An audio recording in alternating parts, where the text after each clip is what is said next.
बिस्मिल्लाहिर्रहमानिर्रहीम, अस्सलाम वालेकुम। वेलकम टू माय चैनल दावत इस्लाम। मैं हूँ आपका दोस्त शफकत अली ऑफिशियल। उम्मीद करता हूँ कि आप सब लोग ईमान के आला दर्जे पे होंगे। सूरतुल अराफ के याद नंबर 100 का तर्जमा। और क्या उन लोगों को जो साबका अहले जमीन के बाद जमीन के बारे से होते हैं, इस अमर वाक़या ने कोई सबक नहीं दिया कि अगर हम चाहें तो उनके कसूरों पर उन्हें पकड़ सकते हैं, मगर वो सबक आमेज हक़ाइक़ से सक़ाफ़त बरतते हैं और हम उनके दिलों पर मोहर लगा देते हैं, फिर वो कुछ नहीं सुनते।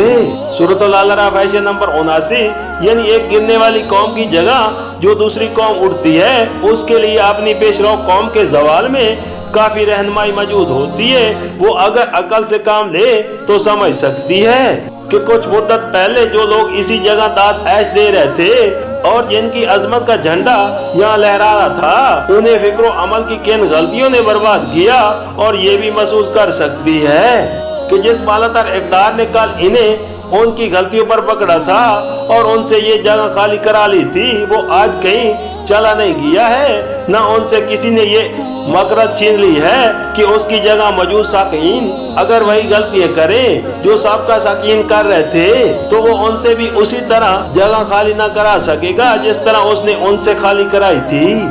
सूरतुल अराफ आयत नंबर 80, यानी जब वो तारीख से और इबरतनाक आसार के मुशाहिदे से सबक नहीं लेते और अपने आप को खुद बुलावे में डालते हैं, तो फिर खुदा की तरफ से भी उन्हें सोचने समझने और किसी नासा की बात सुनने की तौफीक नहीं मिलती। खुदा का कानून फितरत यही है कि जो अपनी आंखें बंद कर लेता है, उनकी बिनाई तक आफताब रोशन की कोई किरण नहीं पहुंच सकती, और जो खुद नहीं सुनना चाहता उसे फिर कोई कुछ नहीं सुना सकता।